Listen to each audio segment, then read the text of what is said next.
Let's face it, most ancient tombs have been looted at least once. No matter how terrifying the rumors, no matter how elaborate the curses carved into the stone, most mummies were unwrapped. Most sarcophagi were cracked open. Most royal faces that were sealed away for eternity ended up under glass in a museum somewhere, exposed to the gaze of tourists eating granola bars. Most, but not all. There is one mummy, right now, sitting in a museum in Egypt that nobody has dared to fully examine. Not because of superstition, not because of a curse, but because the scientists who've come closest to it are genuinely afraid of what they might break. Meet the Bashiri mummy, also known as the Mummy of Pacheri, also known in hushed tones among Egyptologists as the Untouchable One. It was discovered in 1919 by a man you already know, or at least you know him for something else entirely.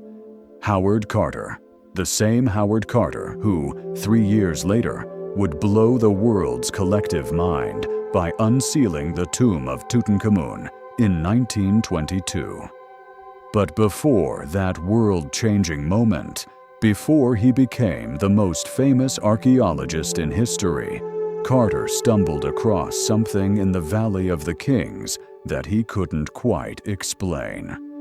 And here's the thing about the Bashiri mummy. It's not the mystery of who's inside that's terrifying. It's the wrapping. The linen bandages covering this mummy are woven in a pattern that has never been seen on any other mummy, ever. On the face of this figure, the linen folds in a geometric design that unmistakably resembles a pyramid. Researchers think it might be the only example of this particular embalming style in existence, which means if anyone tries to unwrap it and gets it wrong, if the cloth crumbles, if the linen tears in the wrong place, that knowledge is gone. Forever. You can't unwrap a mummy. This isn't like restoring a painting, where you can scrape off the wrong colored layer and try again. This is the kind of irreversible damage that haunts archaeologists for the rest of their careers. History is littered with those cautionary tales. The Ecce Homo fresco in Spain, that well-meaning restoration that turned Jesus into something that looks vaguely like a potato with eyes. Ancient relics crumbled by clumsy hands. Artifacts cleaned with chemicals that erased the very details they were meant to preserve. The golden rule of anyone who works with antiquities: if you're not sure you can make it better, do not touch it. So scientists haven't. The Bashiri mummy sits, wrapped, untouched, in a case at the Egyptian Museum, its pyramid-patterned face staring at nothing, its secrets intact. But here's what they do know, thanks to X-ray technology that can see through the layers without disturbing a single thread. The mummy belonged to a man. He was roughly 5 feet 5 inches, average height for his era. He lived during the Ptolemaic period, which places him somewhere around 2,300 years ago. On the inner bandages, researchers detected what appears to be an inscription, his name. But the hieroglyphs are ambiguous. It might say Pacheri. It might say Nen. Nobody's sure. The casing itself is extraordinary. The inner sides are decorated with elaborate scenes.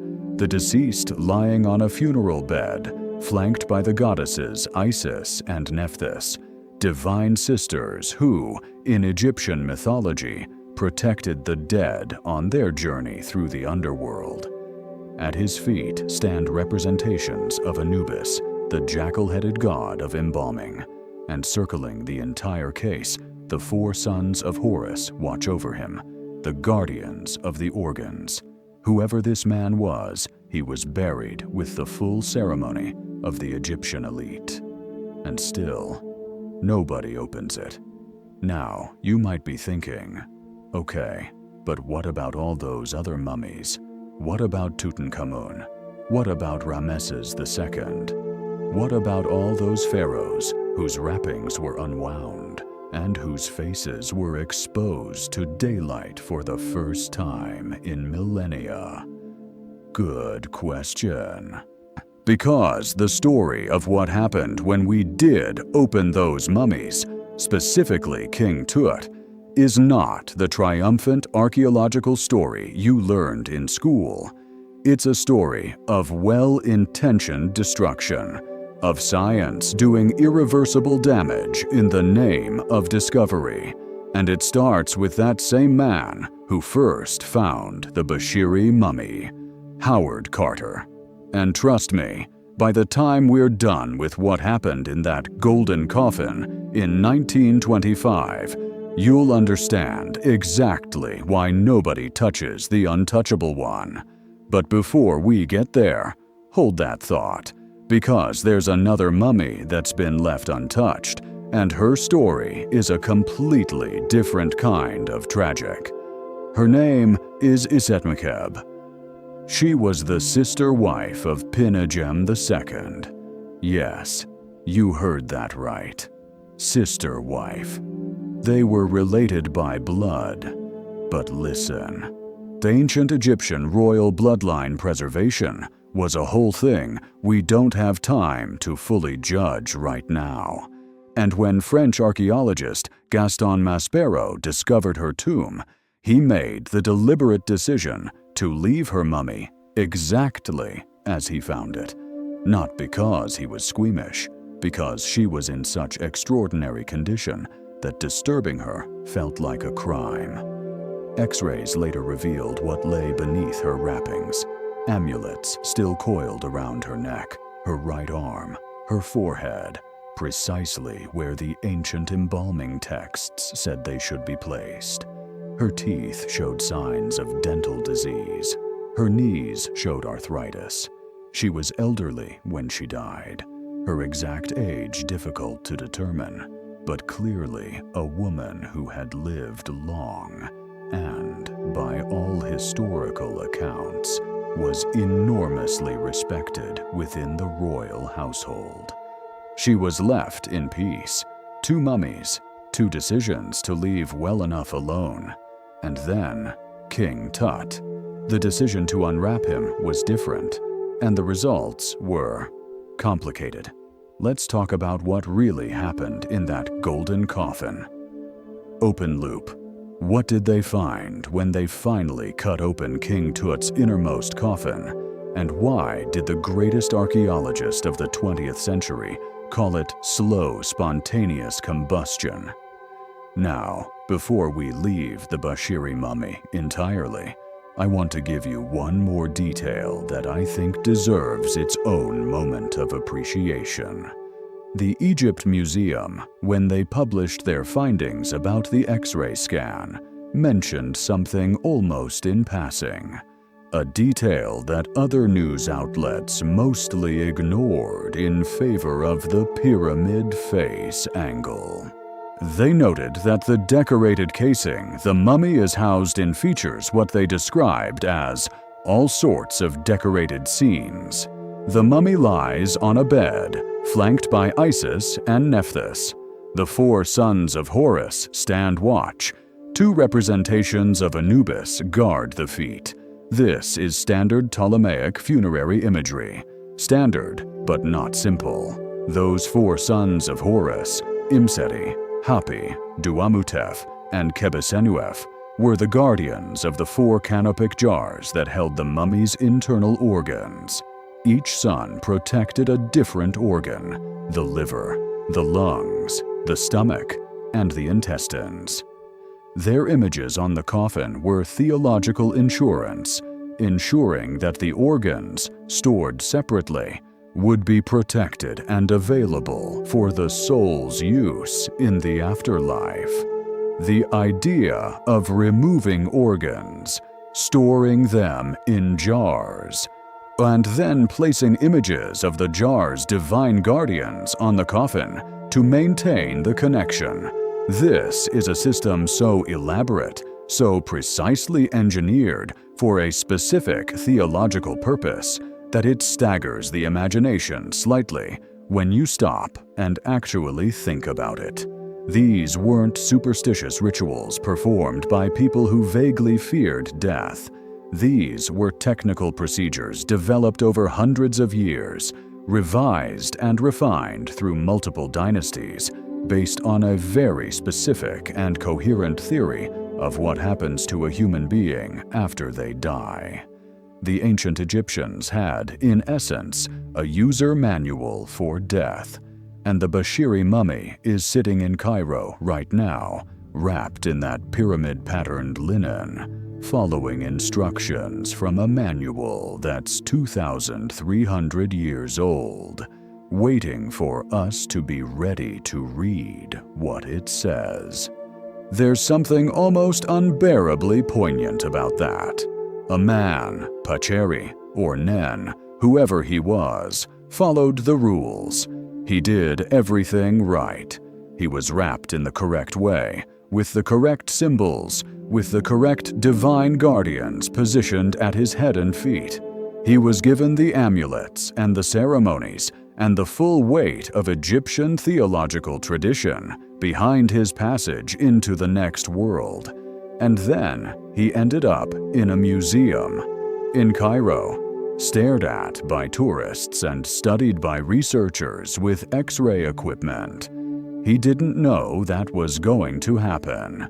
Nobody from 300 BCE did, which raises a question that's less archaeological and more philosophical. What do we owe the dead? When a mummy ends up in a museum, when a person who was prepared for eternity with enormous care and ritual significance becomes an object of scientific curiosity, is there an obligation involved? A responsibility? Egypt has been wrestling with versions of this question for decades. The country has been actively working to reclaim cultural artifacts, including human remains, from museums around the world. The repatriation debate is complicated, and we'll touch on it more in Chapter 6 when we talk about the Serapeum and what happens to artifacts that leave Egypt without proper documentation. But for now, let's return to the question of what we do and don't know. Because the Bashiri mummy's preserved secrecy, its deliberate untouchedness, is actually a relatively recent philosophy in Egyptology. For most of the discipline's history, the approach was the opposite. When you found a mummy, you unwrapped it. That was the scientific method. You documented, you photographed, you unwrapped, you analyzed. The idea of leaving a mummy wrapped was considered, in the early days of Egyptology, to be a waste of perfectly good information. And nobody embodied that approach more completely or more catastrophically than the researchers who worked on King Tutankhamun. Let's go back to 1925. October 28, 1925. The Valley of the Kings, Egypt. Howard Carter has been working on this tomb for 3 years. 3 years of meticulous excavation, cataloging, photographing, and carefully, so carefully, unwrapping the outermost layers of the burial. The outer coffin, the middle coffin, and now, finally, the innermost coffin. It was solid gold, 6.17 feet long, and inside it, wrapped in a red linen cloth, lay the royal mummy of the boy king Tutankhamun. Carter looked at the mummy and felt his stomach drop. It was pitch black, not dark brown with age black, not slightly discolored black, jet black, like someone had dipped the entire mummy in tar and left it to harden. He estimated, from the smell, from the chemistry, from 3 decades of archaeological experience, that approximately 2 buckets worth of ritual oils had been poured over the mummy before the coffin was sealed. These were sacred substances meant to preserve and protect the king for eternity. And for a while, they worked. But over 3,300 years, those oils reacted with the organic material of the linen wrappings. They trapped moisture, they created heat. They began, very, very slowly, to burn. Carter described it in his field notes as a sort of slow, spontaneous combustion.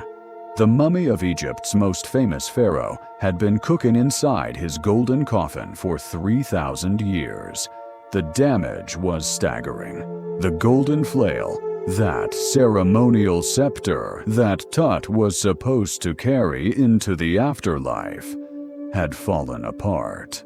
The resin scarab amulet at his chest had cracked. The threads holding the ritual bandages had rotted through. Everything was incredibly, heartbreakingly fragile. And then there was the problem of the oils themselves. Those sacred preservatives had hardened. Over 33 centuries, they'd essentially glued Tutankhamun's mummy to the floor of his own coffin. Carter tried everything. He placed the inner coffin and the mummy in the desert sun for several hours, hoping the heat would loosen the ancient adhesive. The temperature reached 149 degrees Fahrenheit. The mummy didn't budge, so they did what they had to do. They started at the bottom. The first part of Tutankhamun's body that Carter's team examined was his lower legs and feet, because the examination had to begin where the wrappings were still somewhat accessible. As they peeled back the bandages, the inner layers turned to dust at the touch. They found treasures, gold-capped fingers, individual toes wrapped in their own tiny bandages, gold foil sandals on his feet, as if the king intended to walk into the afterlife in style. Each limb had been wrapped separately. The outer bandages were fine linen. The middle layers were coarser. The innermost were the finest cloth Carter had ever seen, now crumbling to powder. But the mummy still wouldn't separate from the coffin. So they made the decision that archaeologists have argued about ever since. They chiseled it out. To extract Tutankhamun's mummy from his solid gold coffin, Carter's team had to cut the torso in half at the hips. Disarticulate, that means detach the arms from the body to continue unwrapping. Treat each separated piece with hot paraffin wax to stabilize the desiccated tissue, and then, later, reattach the hands and feet using resin. The head was the most dramatic. The death mask, that legendary golden face that has become one of the most recognizable images in human history, had been cemented to the king's head by 3 millennia of hardened oil. To separate it, they heated knives and worked them carefully between the mask and the mummified skull. To examine the teeth, Carter's team made an incision around the jaw and neck, later repaired with resin. Let me be clear about something here.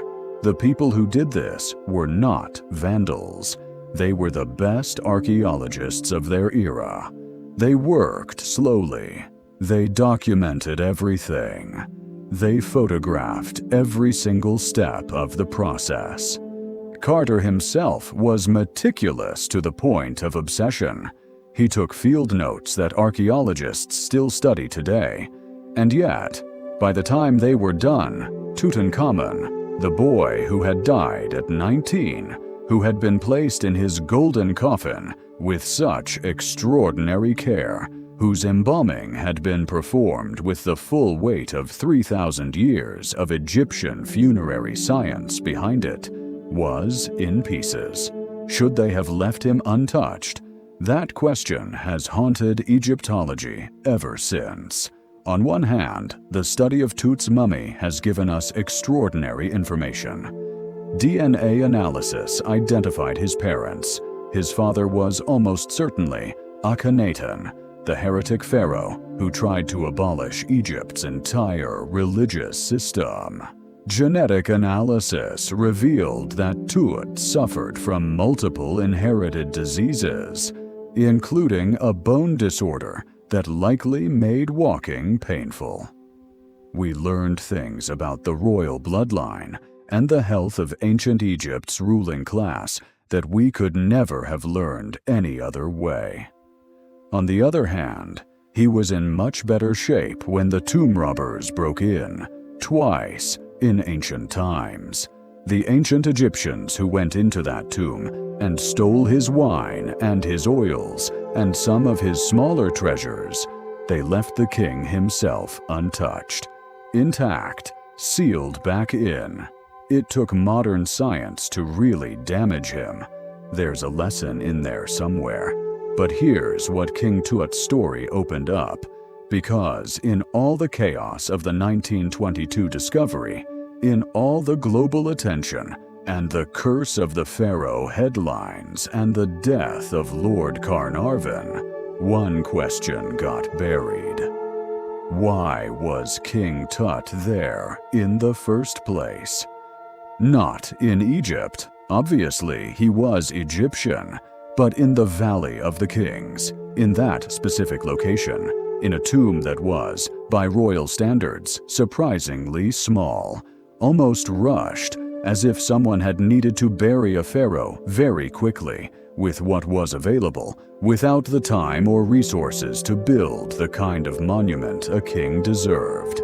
And that question leads us somewhere no one expected, to a city called Abydos, to a dig site called Anubis Mountain, to a tomb buried 23 feet underground that nobody knew existed, and to a pharaoh with no name.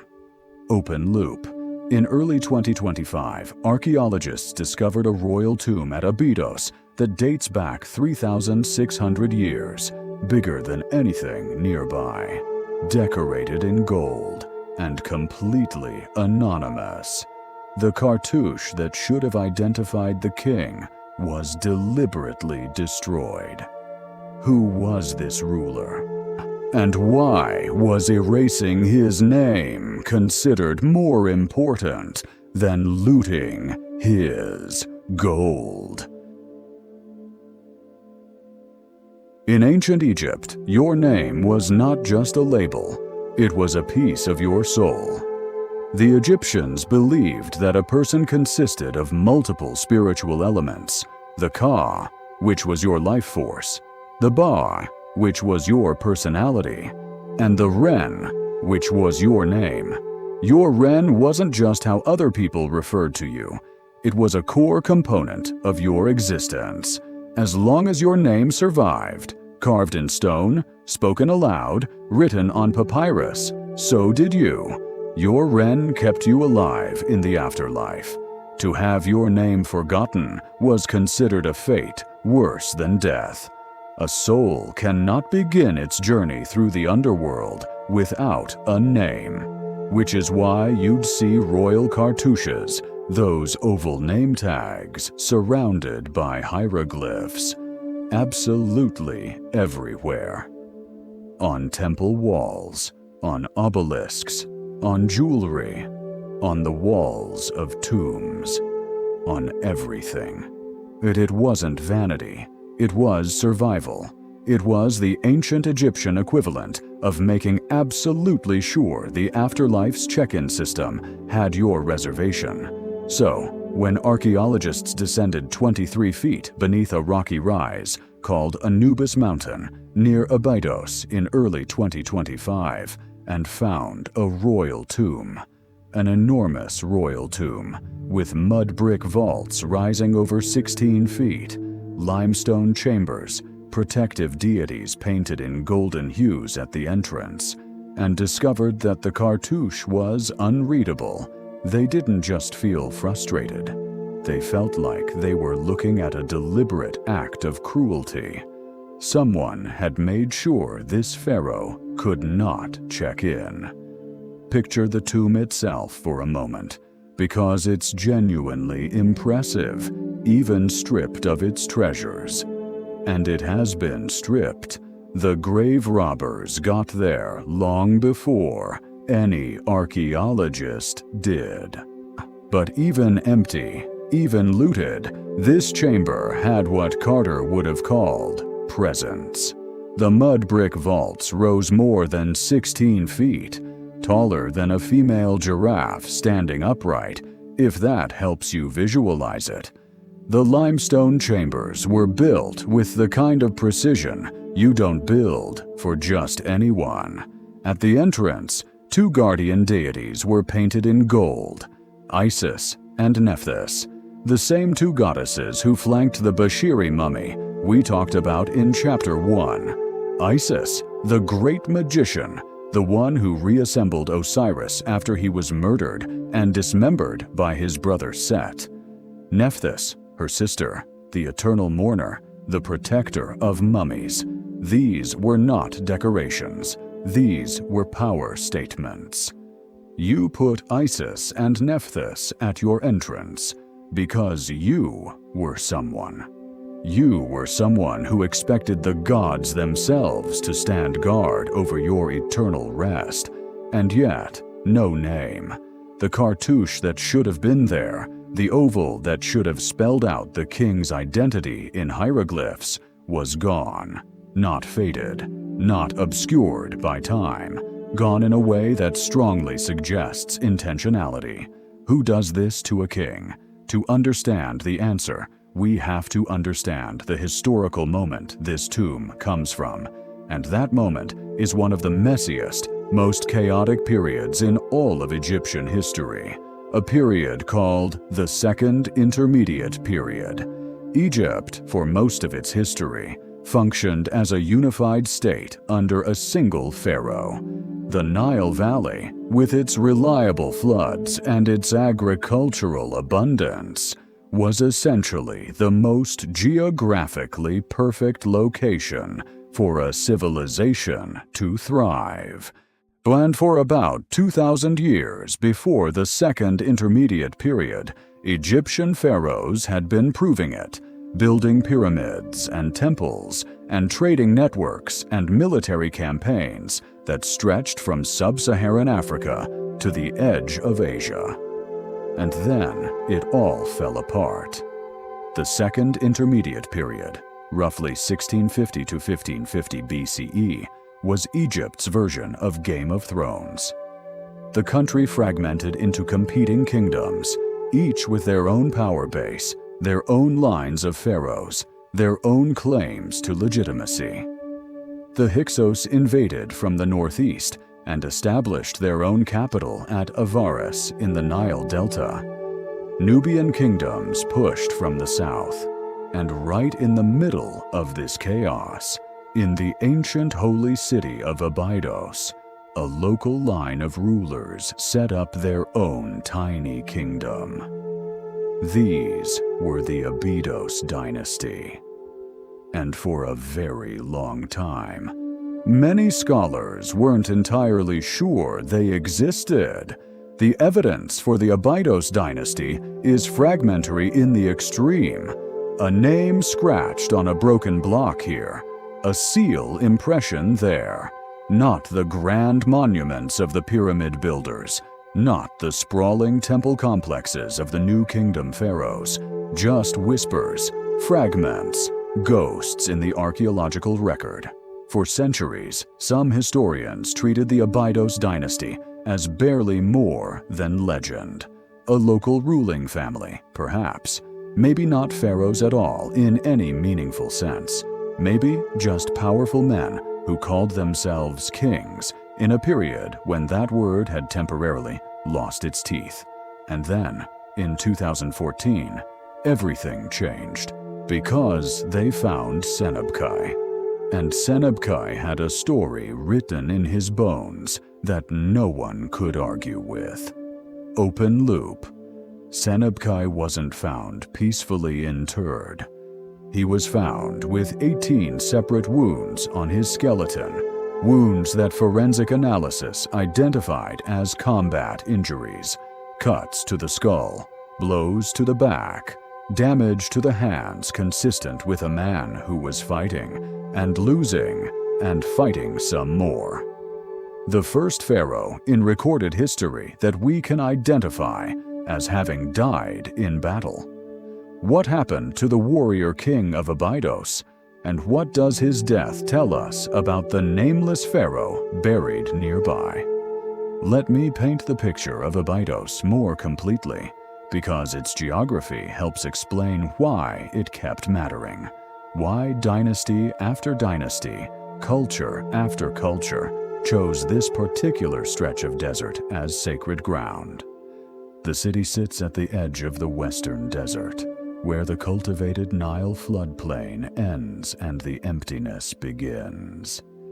In ancient Egyptian cosmology, the west was the direction of death. The sun set in the west, descending into the underworld before rising again in the east. To be buried in the west was to align yourself with that cosmic cycle of death and rebirth. Abydos was already ancient when the pharaohs of the first dynasty, Egypt's earliest unified rulers, around 3100 BCE, chose it as their royal burial ground. The site contains some of the oldest large-scale mortuary monuments in the world, built for kings whose names we know only from fragmentary inscriptions: Jer, Jet, Den, Semerkhet, the earliest pharaohs. By the time of the Old Kingdom, when the pyramids were being built at Giza and Saqqara, Abydos had accumulated so much sacred history that it had become something like the Vatican of Egyptian religion.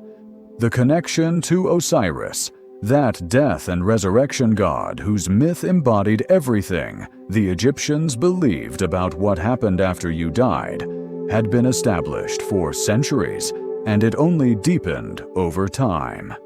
Every Egyptian who could afford it wanted to be represented at Abydos. If you couldn't be buried there, you erected a cenotaph, a symbolic tomb, a memorial structure, somewhere near the site. The pharaohs built elaborate temples. Private individuals erected stelae, stone slabs inscribed with prayers and their names. Pilgrims made the journey from across Egypt to participate in the annual festivals, which reenacted the story of Osiris's murder and resurrection with elaborate processions and ritual theater. The Festival of Osiris at Abydos was, as one documentary described it, essentially Egypt's Comic-Con. Except instead of cosplaying superheroes, you were reenacting a god coming back to life. And the stakes were not fictional. Now picture the Anubis Mountain. It's not a dramatic landscape feature, just a rocky rise in the desert near Abydos, a modest elevation in the landscape. But the name tells you everything about how the ancient Egyptians perceived it. Anubis, the jackal-headed god of embalming and the guide of the dead, was associated with this hill, which means the people who buried their dead beneath it believed they were placing their loved ones directly under divine protection. The 2025 discovery happened 23 feet below that rocky rise. The joint team from the United States and Egypt decided to dig there based on preliminary survey data, ground-penetrating radar that suggested there were structures in the bedrock that hadn't shown up in any previous documentation. What they found was genuinely remarkable, even in its stripped, looted state. The mud brick vaults rising more than 16 feet, the limestone chambers cut with precision, the golden-painted guardians at the entrance, Isis and Nephthys, as always, doing their eternal work of protecting the dead. And the missing name. In a culture where your name was literally a piece of your soul, the deliberate erasure of the cartouche is not just vandalism, it's assassination. It's an attempt to kill someone who was already dead, to prevent them from arriving safely in the afterlife, from checking into the cosmic hotel that all that elaborate burial preparation was designed to guarantee them access to. Whoever erased that cartouche understood exactly what they were doing, and they chose to do it anyway. The archaeologists working the site have been systematic in their approach, documenting every stone, every fragment of painted plaster, every piece of pottery that might help narrow down the dating. The tomb's architectural style places it firmly in the Second Intermediate Period. The specific construction techniques align with what we know of Abydos Dynasty building methods. But there's one piece of evidence that the team is particularly focused on: a series of hieroglyphic fragments that were found in secondary positions, scattered stones that had clearly been displaced from their original context. If those fragments came from the destroyed cartouche, and if some portions of the name survived the deliberate erasure, then it might be possible, with careful analysis, with photographic enhancement, with the kind of patient detective work that is the best of what archaeology can offer, to reconstruct at least part of what was there. We're waiting for those results. In the meantime, the nameless pharaoh of Abydos joins a long list of ancient Egyptian rulers who exist in the historical record as presences rather than identities, known by what they built, known by where they chose to be buried, known by the enemies who felt sufficiently threatened to erase their traces. That, in itself, tells us something, because people don't erase the names of the irrelevant. You don't go to the trouble of chiseling out a cartouche, a task that requires deliberate physical effort, the right tools, the right access, the right authority, unless you believe the person named there poses some kind of threat. A threat from a dead man. A threat contained in a name. In ancient Egyptian theology, that made perfect sense. And 3,600 years later, we're still trying to find out what that name was. Let's talk about what it means to be a pharaoh that history forgot. Not erased, that's different, and we'll get to Hatshepsut later. I mean genuinely, organically, structurally forgotten. The kind of forgetting that happens when a dynasty is small and local and fighting for survival in a fractured world, and simply doesn't have the resources to build the monuments that would have made them unforgettable. The Abydos Dynasty pharaohs didn't build the pyramids at Giza. They didn't carve the temples at Karnak or commission the Avenue of the Sphinxes. They ruled a small stretch of the Nile Valley in Upper Egypt during one of the most chaotic centuries in Egyptian history. And when the dust settled and Egypt was reunified under the powerful rulers of the new kingdom, the Abydos Dynasty was quietly filed under, irrelevant, and left there for 3,600 years. But here's the thing about Abydos itself. It was never irrelevant. Abydos was the most sacred city in Egypt. The Egyptians believed it was the burial place of Osiris, the god who was murdered by his brother Set, dismembered, scattered across the land, and then reassembled by his devoted wife Isis, who breathed life back into him long enough to conceive their son Horus. Osiris became the ruler of the underworld, and Abydos became his earthly home. This was not minor mythology. Osiris was central to everything the Egyptians believed about death, rebirth, and the possibility of an afterlife.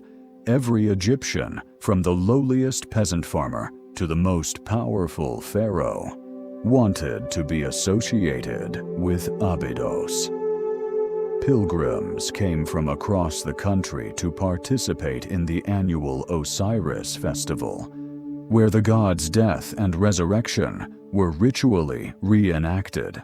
Pharaohs competed to be buried as close to Osiris as possible, building cenotaphs, symbolic secondary tombs, near the city, even if their actual burials were elsewhere.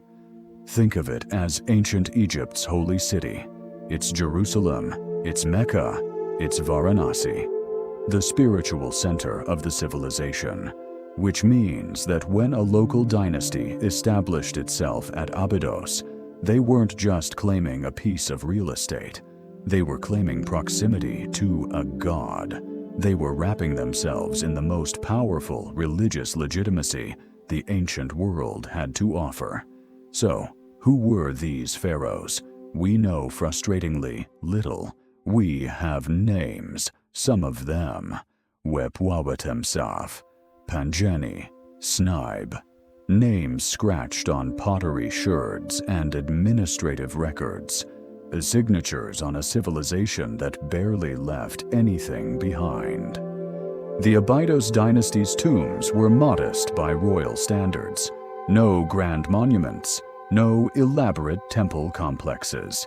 They built in the style of their era, using limestone chambers and mud brick vaults, positioning their burials close to the holy ground of Osiris. And then they were gone. When the Theban kings of the New Kingdom reunified Egypt around 1550 BCE, driving out the Hyksos, absorbing the Nubian territories, reasserting centralized royal authority, the Abydos dynasty seems to have just dissolved. Their tombs were abandoned. Their names stopped appearing in records. The Great Unification swept them into the dust of history. For millennia, the evidence was so thin that serious scholars debated whether the dynasty had ever really existed in any meaningful sense. Maybe these were just local strongmen who'd gotten above themselves during a chaotic period. Maybe the pharaohs of Abydos were more like regional governors who'd adopted royal titles without really earning them. And then, a joint Egyptian-American team went digging in 2014, and they found Senebkay's tomb. And Senebkay was absolutely, unmistakably, undeniably a pharaoh. His tomb, though modest compared to the great royal burials of the Old and New Kingdoms, had the right structure, the right orientation, the right style of burial, including reused artifacts from earlier kings, a detail that speaks to a dynasty operating under resource constraints, but still adhering to royal burial traditions. His cartouche identified him as a king. His burial goods, fragmentary as they were, confirmed a royal status. And his bones told a story that no monument ever could. But here's what's fascinating about the new 2025 discovery: that anonymous tomb with the Golden Guardians and the unreadable cartouche, because it shares the same architectural DNA as Senebkay's tomb, the same limestone chambers, the same mud brick vault style, the same protective deities at the entrance, the same geographical context, but it's bigger. Significantly bigger, which suggests to archaeologists that whoever is in that tomb was not just a member of the Abydos Dynasty. They may have been one of its most powerful rulers, a king who commanded more resources than Senebkay, who built a more impressive burial, who surrounded himself with more elaborate divine protection. A king who, for reasons we're still trying to understand, had his name erased. Was this the work of a successor, a rival dynasty, a later ruler who wanted to erase a predecessor's legitimacy? We don't know, but the deliberate destruction of the cartouche, not damaged by time, not faded by weather, but specifically targeted, speaks to someone who understood exactly what they were doing. They were trying to kill him twice, once in the body and once in the name. The irony, of course, is that 3,600 years later, we're talking about him anyway. Nameless, but not forgotten. The mystery of his identity has made him more famous than he might have been if his name had simply survived on a wall somewhere. Which brings us to the warrior, because to understand the politics and violence that swirled around the Abydos Dynasty, we need to understand what Senebkay's bones actually showed us. And it is one of the most brutal, detailed, and extraordinary forensic stories ever extracted from ancient remains. Let's talk about those 18 wounds. Forensic Egyptology is, depending on your perspective, either one of the coolest or one of the most disturbing scientific disciplines in existence. It's the practice of treating an ancient skeleton like a crime scene, of asking bones questions that the person who owned them has had 3,600 years to stop being able to answer. And in the case of Senebkay, the skeleton answered in extraordinary detail. Senebkay was a pharaoh of the Abydos Dynasty who died somewhere around 1580 BCE. We know this because his tomb, discovered in 2014 near Abydos, contained his cartouche, his royal identifier, along with burial goods that placed him firmly in the chaotic context of the Second Intermediate Period. He was not a powerful king by the standards of Egypt's great dynasties. He ruled a small territory, had modest resources, and left behind a tomb that archaeologists initially almost overlooked. But his bones told a completely different story. The forensic team that analyzed Senebkay's remains found 18 separate wounds, not post-mortem damage, not accidental breakage from thousands of years of pressure and decay. Actual wounds, cuts, and impacts that happened to a living human body in a sequence that forensic anthropologists could read like a text. Let's go through them, because the detail matters. The skull showed multiple blows from a blade or axe, impacts that came from different angles and with significant force. The pattern of the strikes suggested that Senebkay was on horseback or elevated when the attacks began, because the initial blows came from below, someone attacking upward, and then shifted as he fell, with later strikes coming from a different direction. His back showed additional cut marks. His hands, specifically his metacarpal bones, the long bones of the palm, showed the kind of defensive wounds that forensic analysts see in people who raise their hands to ward off blows. He was fighting back, or trying to. He was conscious and defending himself when those injuries happened. The skull trauma was ultimately non-survivable. The blows to the back of the head were consistent with a final, killing strike from a weapon like a battle axe. He died fighting. Now, here's what makes this extraordinary in the context of Egyptian royal history. Pharaohs were depicted as warriors constantly. Walk through any major Egyptian temple, and you will see the same image repeated across centuries. The pharaoh, enormous, powerful, striding forward with a weapon raised, enemies cowering beneath his feet. It was the standard visual language of Egyptian kingship. You were a warrior king. That was non-negotiable for the imagery. But actual evidence of a pharaoh dying in battle, that's vanishingly rare. The historical record and the archaeological evidence almost never align that dramatically.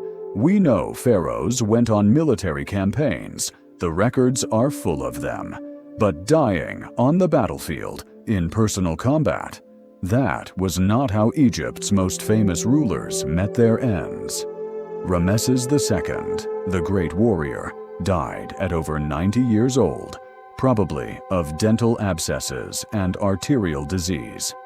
Tutankhamun died at 19, but the cause of death is still debated. Leg fracture, malaria, genetic disease. Akhenaten died of what appears to have been illness. The great pharaohs mostly died in their beds, surrounded by priests and servants and the elaborate ritual machinery of royal transition. Senebkay apparently died with an axe in his skull, which tells us something important about what life was like for the Abydos Dynasty kings. These weren't rulers who could afford to sit in palaces and let their armies fight for them. They were local kings in a fractured, violent landscape, surrounded by the Hyksos to the north and the Theban kingdoms to the south, with resources too limited for the kind of professional military infrastructure that protected the great pharaohs. They fought personally, and sometimes they lost. The additional detail that makes Senebkay's story even more poignant: his body after death.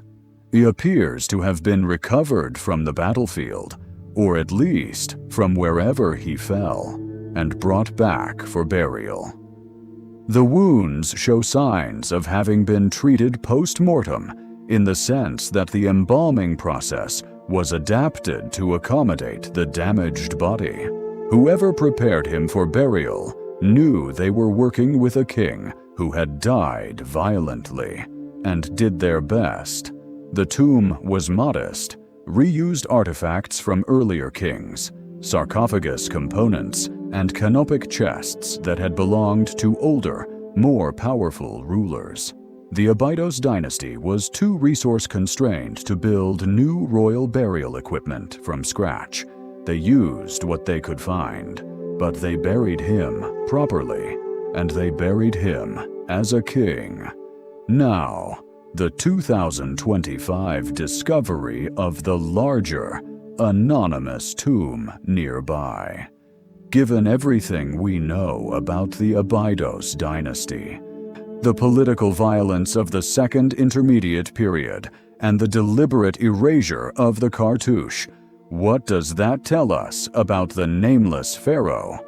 It's possible, just possible, that he was erased not by a rival dynasty, but by a successor within the Abydos dynasty itself. Egyptian royal succession was not always clean.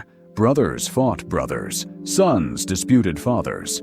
In a small, resource-constrained dynasty, fighting for survival, internal power struggles could easily lead to the kind of retrospective erasure of a predecessor's name. Or perhaps the erasure came later, when the new kingdom pharaohs who unified Egypt wanted to write a clean story of Egyptian history, one that didn't include a messy century of competing local dynasties. We may never know. But now, almost 4 millennia later. A team of archaeologists is excavating that site, and every bucket of sand removed from those chambers is another piece of the puzzle. The Abydos Dynasty, once barely more than a legend, has become one of the most exciting frontiers of Egyptian archaeology. And the mystery at its center, that deliberate, targeted erasure of a royal name, speaks to something very human at the heart of ancient Egyptian civilization: the terrifying power of identity and the lengths people will go to destroy it. Which is a perfect lead-in to our next story, because in ancient Egypt, there was another ruler whose name and images were systematically erased from history. A ruler who built monuments that still stand today, who launched trade expeditions that enriched the country for generations, who ruled for 20 years and is now considered one of Egypt's greatest pharaohs, a ruler who happened to be a woman. Her name was Hatshepsut, and the story of how she seized power and what happened to her memory after she died is one of the greatest political dramas the ancient world produced. Open loop. But before we get to Hatshepsut, we need to talk about the Serapeum, because buried beneath the desert near Saqqara is something that shouldn't exist: massive stone boxes, each one weighing over 70 tons, carved with impossible precision. And when you look at the math, the tunnels, the logistics, the complete absence of any soot from the torches that would have been needed to work in them, the official explanation starts to look very, very shaky. In 1850, a French archaeologist named Auguste Mariette went to Egypt looking for manuscripts. He did not find manuscripts. What he found, sticking out of the desert sand near Saqqara, about 20 miles south of Cairo, was a sphinx's head. Just the head, emerging from the dunes like it had been trying to get out for a while. And Mariette, being Mariette, didn't just note it in his journal and move on. He started digging. He cleared the sand, and the Sphinx was guarding the entrance to something he was completely unprepared for: an underground complex, a vast, dark tunnel system carved directly out of the bedrock of Egypt, a place called the Serapeum. Several months of excavation later, Mariette had uncovered what is still one of the most puzzling archaeological sites in the world. The main gallery of the Serapeum is nearly 500 feet long. On both sides of this gallery, cut into the rock at regular intervals, are enormous stone chambers, and in those chambers sit the boxes. 24 of them remain today, each one carved from granite.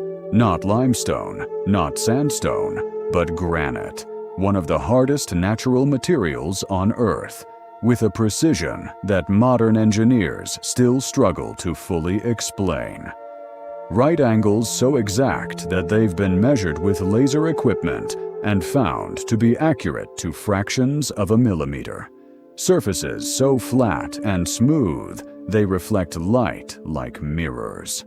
Lids that fit so perfectly that if you place a thin piece of paper at the joint, it won't slide through. Each box weighs somewhere between 70 and 100 tons. The official explanation for the Serapeum is that these boxes are the burial places of the sacred Apis bulls, special animals connected to the deity Ptah, believed to carry the god's divine spirit and wisdom.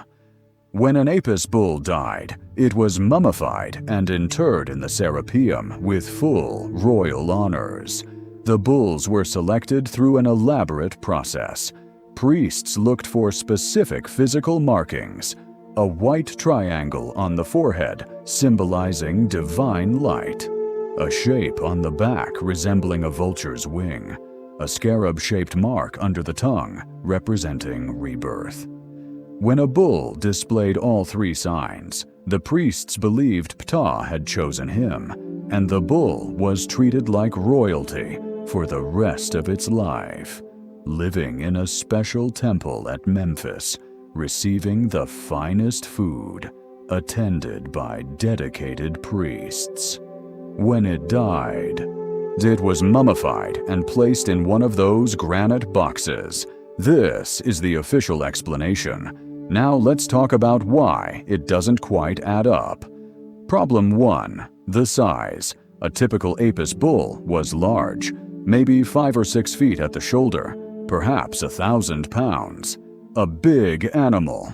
But those boxes are enormous, far, far larger than they need to be to hold even the most impressively mummified bull. Egyptian royal coffins were designed to fit their occupants with just enough room for the wrappings and the burial goods. The precision with which a pharaoh's coffin was sized to their body. We saw this with King Tut, where his mummy fit snugly into the innermost coffin, was a point of engineering pride. So why are the bull boxes so much bigger than they need to be? Problem 2. The granite. These boxes were not made of limestone, which was the standard building material for Egyptian tombs and which was readily available all over the country. Granite had to be quarried at Aswan, 500 miles up the Nile, and transported downriver.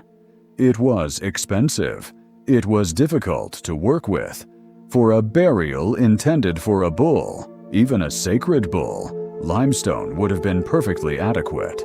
So why go to the extraordinary expense and effort of using granite? Problem 3. The transportation. A carved stone inscription found in the Serapeum tells us that during the reign of Ramesses II, it took 28 days to move just one sarcophagus and its lid into position. Ancient Egyptians used wooden rollers and horizontal winches. 2 wooden horizontal winches, each with 8 levers, plus double rails. These are efficient tools for moving heavy objects. And the math of how many people you'd need is workable, until you look at the tunnels. The gallery is roughly 500 feet long.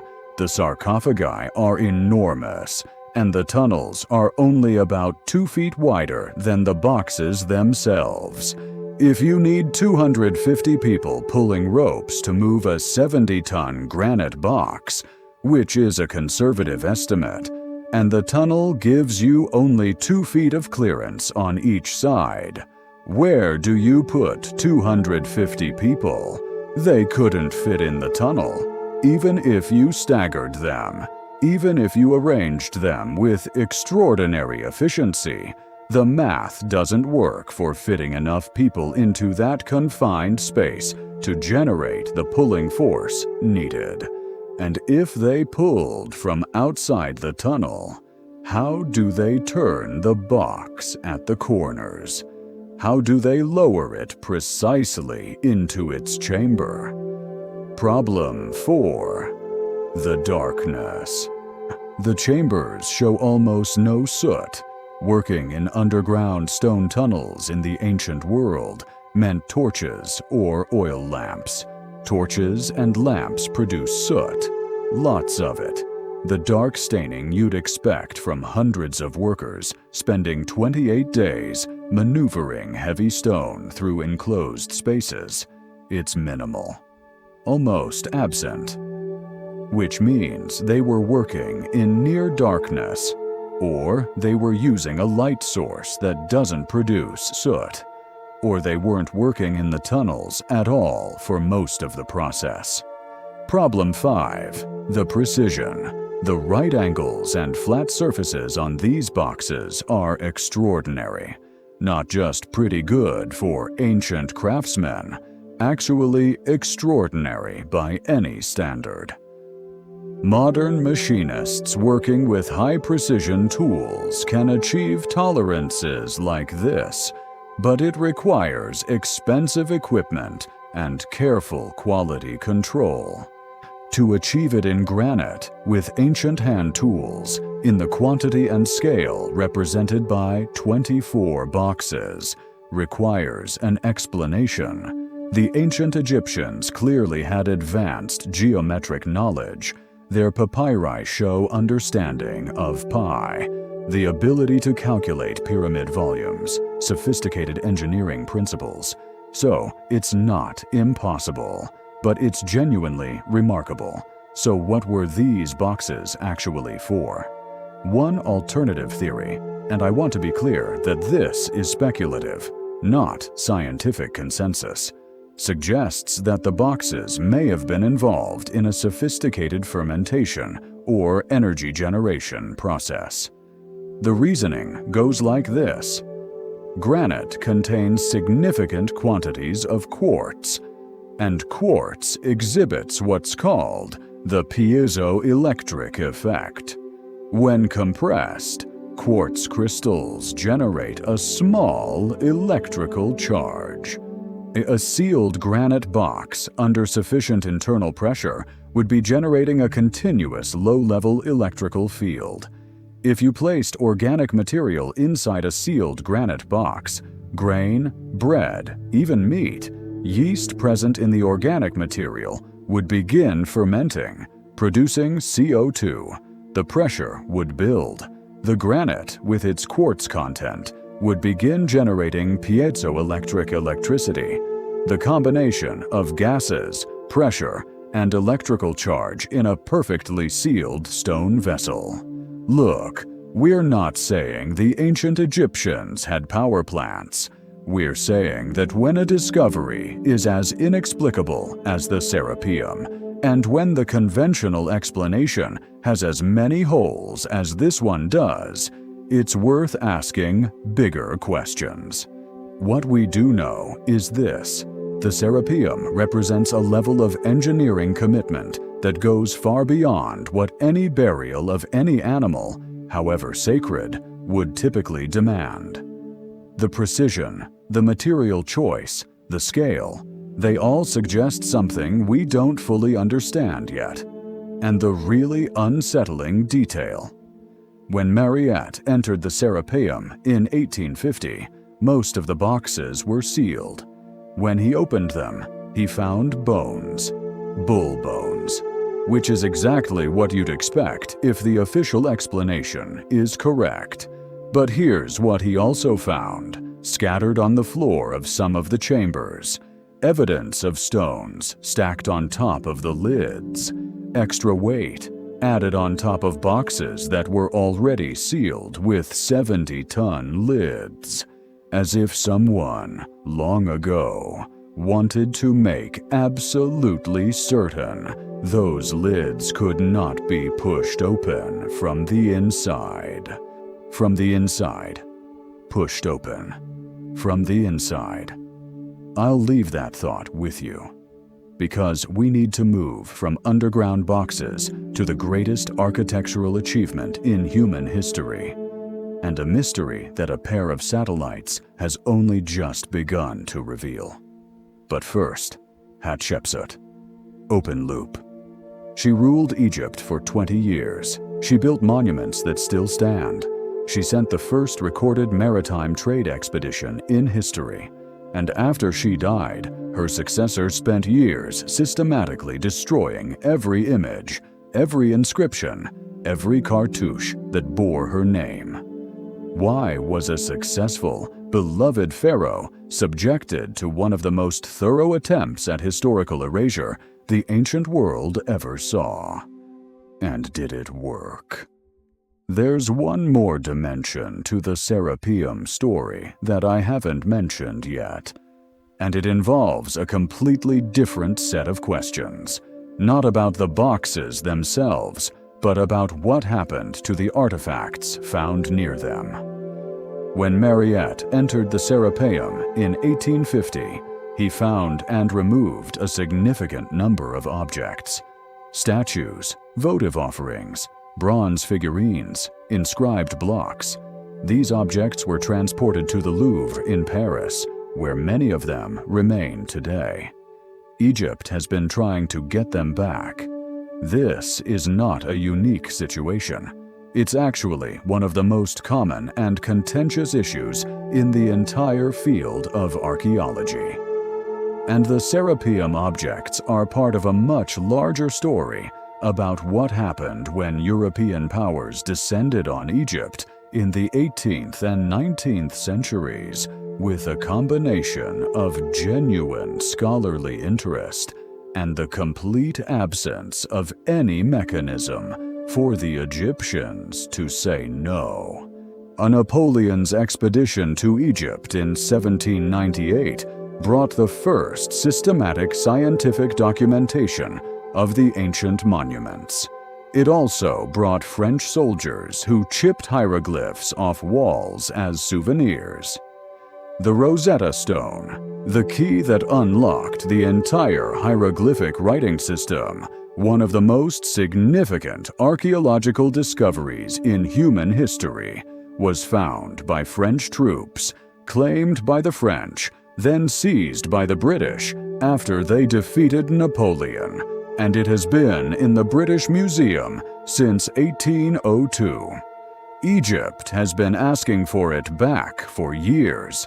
The British Museum's position, and this is not a caricature, they actually make this argument, is essentially that universal access to the collection is better served by keeping it in London, where millions of visitors see it annually, than by returning it to Egypt. The Egyptians have pointed out that they are building one of the largest archaeological museums in the world, the Grand Egyptian Museum at Giza, and that they are entirely capable of displaying the Rosetta Stone for millions of visitors themselves. The conversation has not concluded.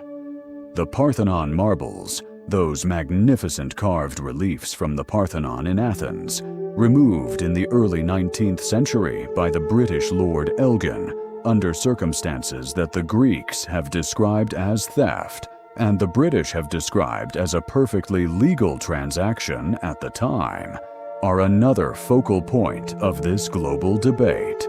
The pattern repeats across dozens of countries and hundreds of institutions. Mesoamerican artifacts in European museums, West African bronze sculptures in British and German collections, indigenous sacred objects in American university archives. Egypt passed legislation making it illegal for private citizens to own ancient Egyptian artifacts without provenance documentation. Italy requires proof of legal acquisition for any ancient Roman object. Greece has been systematically pursuing the legal return of artifacts through international courts and bilateral negotiations. Other countries, the United States, the United Kingdom, Germany, Switzerland, have been considerably more reluctant to commit to systematic repatriation. This is not a minor academic dispute. It's a question about who owns the past, about whether the people whose ancestors created an artifact have any special claim over it 3,000 years later. About whether the argument of universal access, which genuinely does have merit, can be used to justify the retention of objects removed without consent under conditions of colonial power imbalance. I don't have a clean answer for you. Nobody does. But I'll note that the Serapeum, the site itself, the tunnels, the chambers, the remaining 24 boxes, is in Egypt. It belongs to Egypt. It is studied by Egyptian archaeologists and international teams that operate with Egyptian permission. And whatever secrets it still contains will be discovered by researchers who have the approval and cooperation of the people whose heritage it is. That feels right. Whatever the answer is to the harder questions about the objects already in Western museums, the principle that people get to study their own history in their own land seems like a reasonable starting point. The granite boxes are waiting, 24 of them, each one an enigma. The tunnels are still there, still dark, still carrying that faint absence of soot that raises so many questions. The inscriptions that Mariette found and couldn't read are still being analyzed. The Serapeum has been waiting 2,400 years. It can wait a little longer for the right questions. And now, speaking of the right questions, let's go even further underground. Because whatever is beneath the Giza plateau might make the Serapeum look modest by comparison. Here's a story that starts with a bureaucratic problem and ends with one of the most complex acts of political revenge in the ancient world. The year is approximately 1492 BCE. The pharaoh Thutmose I has died, and Egypt has a succession problem. His son, Thutmose II, is the legitimate heir, but he's not exactly what you'd call robust. He marries the most powerful royal woman available, Hatshepsut, the daughter of the late pharaoh, his own half-sister. Egypt's royal family had strong feelings about keeping the bloodline pure. The Habsburgs would have loved them. Thutmose II rules for a few years. The historical record is unclear on exactly how long, but not long. And then he dies. And here's where it gets complicated. His heir is an infant, Thutmose III, the child of Thutmose II by a secondary wife, not Hatshepsut. An infant pharaoh who cannot rule, cannot hold court, cannot go on military campaigns or conduct the religious ceremonies that made pharaohhood what it was. So Hatshepsut steps in as regent. She'd rule in the child's name until he was old enough to take the throne himself. This was not unprecedented in Egyptian history. It had happened before, with women serving as regents for underage kings. What happened next was unprecedented. After 7 years of serving as regent, 7 years in which she proved herself an extremely capable administrator, Hatshepsut declared herself pharaoh. Not regent, not queen, pharaoh. She took the full royal titles. She wore the double crown. She adopted the false beard. That ceremonial artificial beard that was the visual shorthand for pharaohhood, attached to the chin by a strap. Worn by kings during formal ceremonies, she was depicted in statues and temple carvings wearing the pharaoh's kilt and headdress in the traditional striding pose of Egyptian kings. But here's the nuance that often gets lost in the retelling. She wasn't trying to pretend to be a man. The inscriptions on her statues played with gender deliberately and openly. She used masculine titles, but sometimes with feminine grammatical markers, His Majesty herself being a direct translation of one such formulation. She didn't hide that she was a woman. She'd been born a woman, raised as a royal daughter, served as a queen. Everyone knew. What she was doing was something more sophisticated, claiming the full symbolic power of the pharaoh's office while being transparently female. In a culture where the symbols of kingship were so deeply associated with male identity that they'd been unchanged for 2,000 years, this was an astonishing move. To legitimize it further, she commissioned an elaborate divine birth narrative, Carved into the walls of her great temple at Deir el-Bahari, the story depicted the god Amun, the greatest of the New Kingdom deities, visiting her mother in the form of her father, Thutmose I. Hatshepsut was thus the literal divine daughter of Amun himself, making her claim to the throne not just politically valid, but cosmically ordained. She even took a new throne name, Matkare. Truth is the soul of the sun god. Mat, the concept of divine order, justice, cosmic balance, was the foundation of everything pharaonic legitimacy rested on. By naming herself after it, she was essentially saying, I am not just a pharaoh. I am the embodiment of right rule itself. And then she governed. Her reign lasted roughly 22 years, from about 1479 to 1458 BCE. By any measure, economic, diplomatic, architectural, it was a successful reign.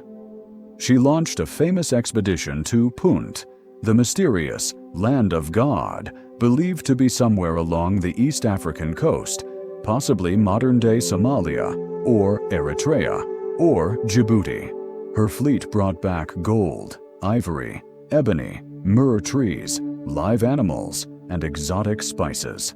The carvings at Deir el-Bahari showing this expedition are among the most detailed depictions of ancient African geography in existence.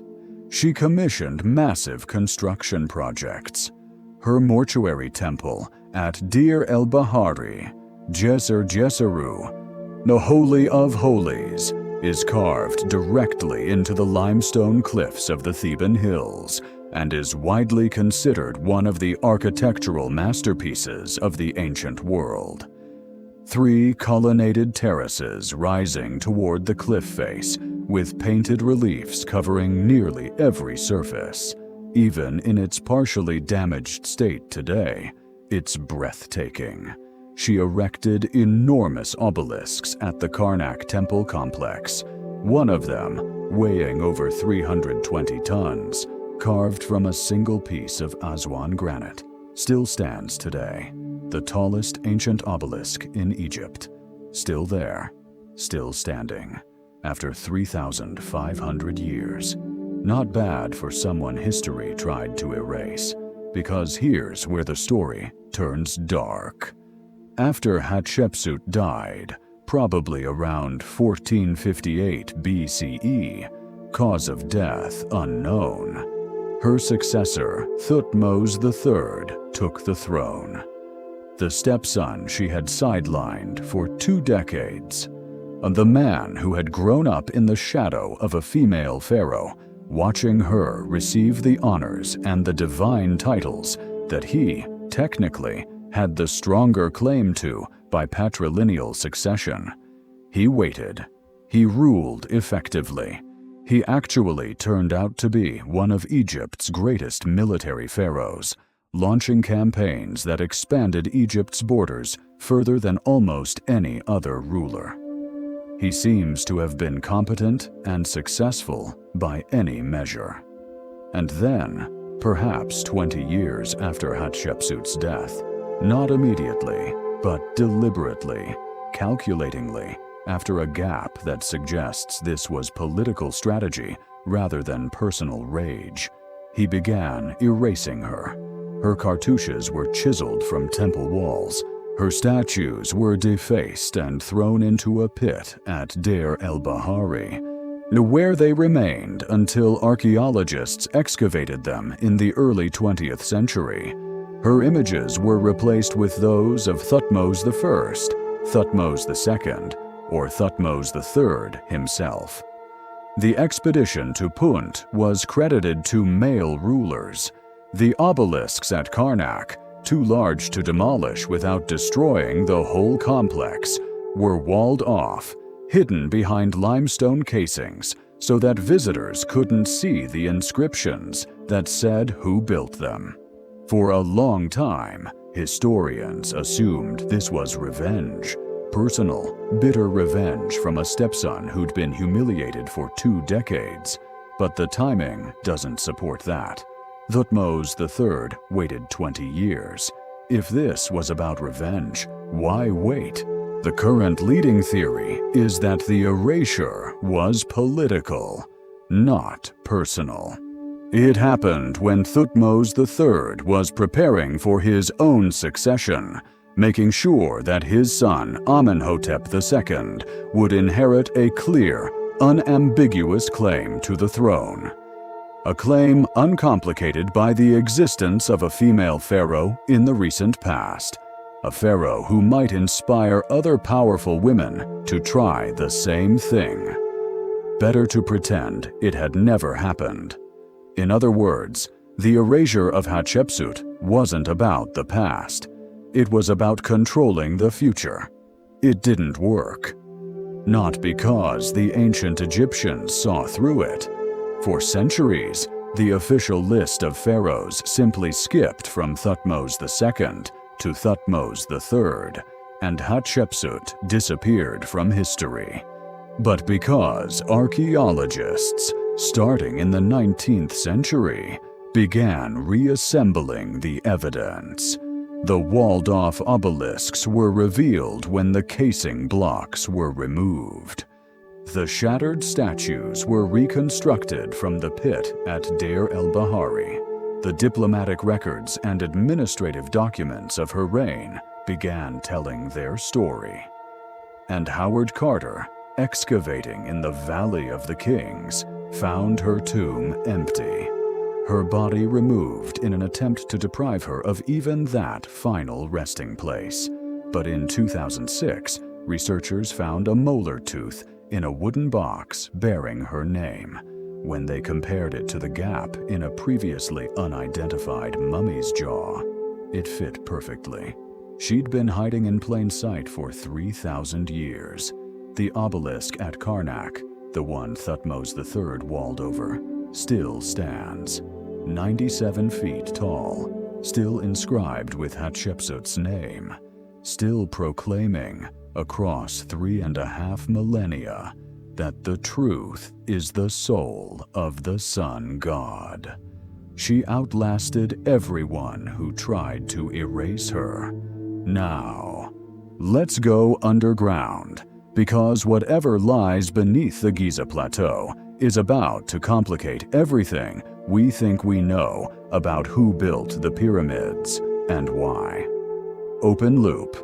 In a discovery that has the archaeological community simultaneously fascinated and deeply cautious, satellite data has revealed what appears to be an enormous network of structures beneath the Giza plateau, including vertical shafts that descend nearly 2,000 feet and chambers larger than anything we've ever found above ground.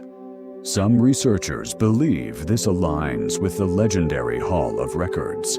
Others think the technology can't be trusted. And one team is already excavating, illegally, according to Egyptian authorities. What's down there? Let's establish what we know for certain before we get into what we don't. The Giza Plateau in modern Egypt is home to 3 major pyramids: the Great Pyramid of Khufu, the somewhat smaller Pyramid of Khafre, and the significantly smaller Pyramid of Menkaure. Around them stretches a vast ancient necropolis, mastabas, boat pits, worker villages, administrative buildings, causeways leading to valley temples.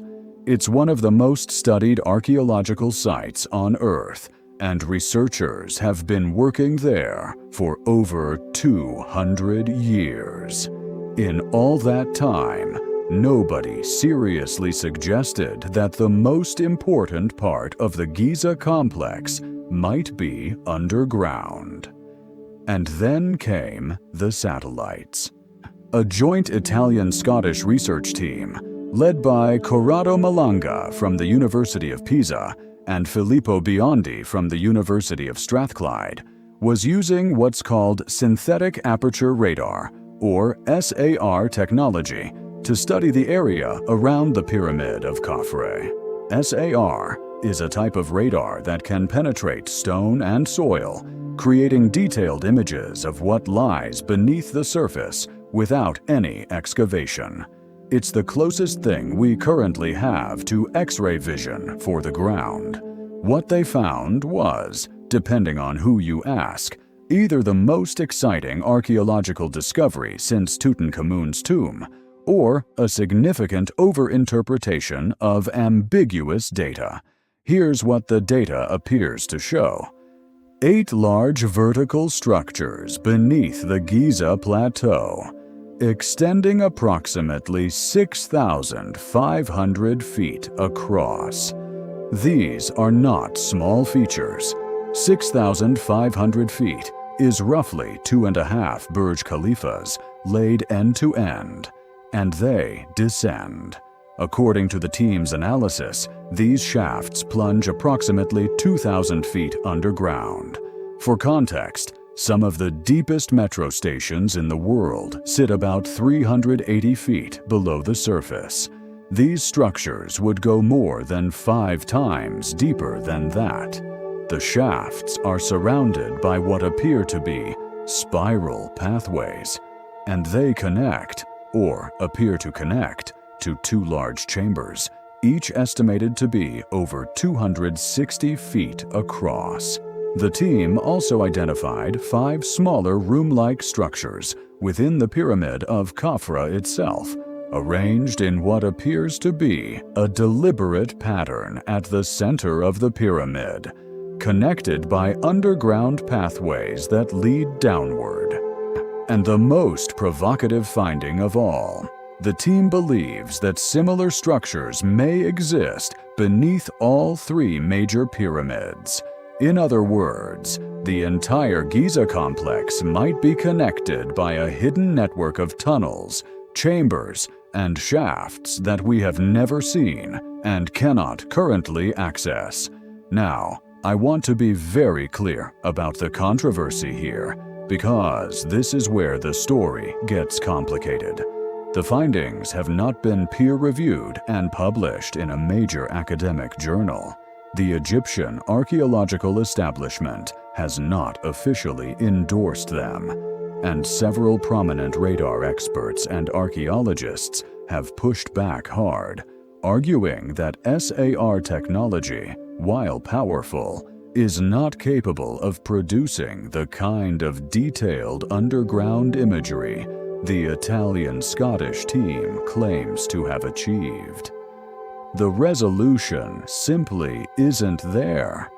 They say, what looks like a structured chamber could be a natural geological formation.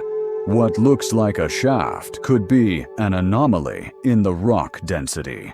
The team that made the discovery is eager to begin excavating and find out who's right. Getting approval from Egyptian authorities to excavate at Giza is, to put it charitably, an extraordinarily challenging process. Egypt has very strong and entirely understandable feelings about foreign teams digging around its most iconic monuments based on satellite data that hasn't been independently verified. So we're in a frustrating middle space. Extraordinary claims, contested evidence, and no way to resolve the question until someone is allowed to start digging. But here's what makes this particular controversy more interesting than your average archaeological dispute. The historical mythology of ancient Egypt actually does describe something like an underground network at Giza. In Egyptian mythology, the Duat, the underworld, was not a vague spiritual realm. It had geography. It had specific regions and pathways that the soul of the deceased had to navigate. And some ancient texts describe a location called the Hall of Records, a legendary chamber where all knowledge of the ancient world is preserved, waiting to be found. This mythology has been attached to Giza for centuries, and some scholars, mostly on the fringe of mainstream Egyptology, have spent careers arguing that somewhere under the plateau, there's a physical space that corresponds to these mythological descriptions.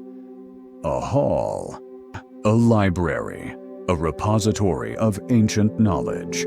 The Italian-Scottish team's findings, if confirmed, would make the underground network at Giza one of the largest human-made underground spaces ever discovered, larger in scale than anything we currently know about.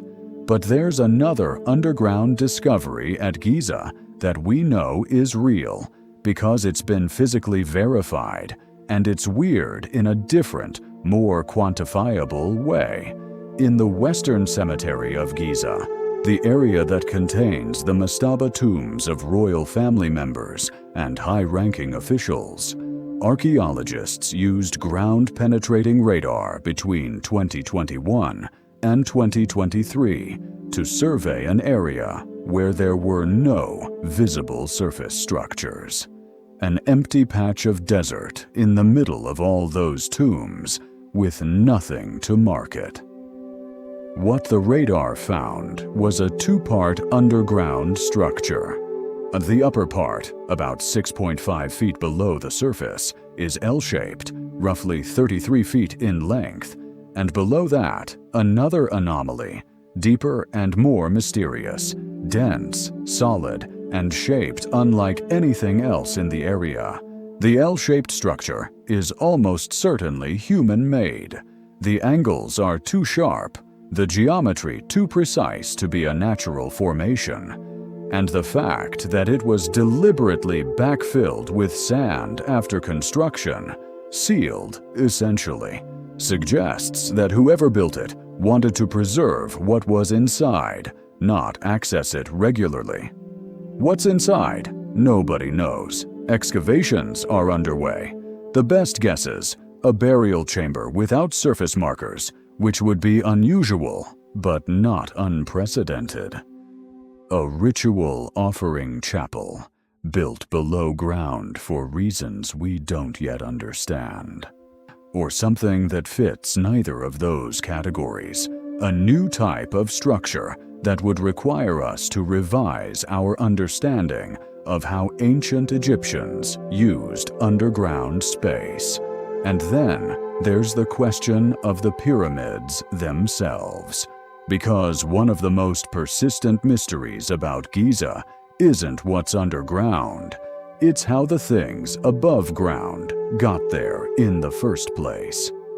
The Great Pyramid of Khufu is built from approximately 2.3 million stone blocks, weighing an average of 2.5 tons each, with some blocks weighing up to 80 tons.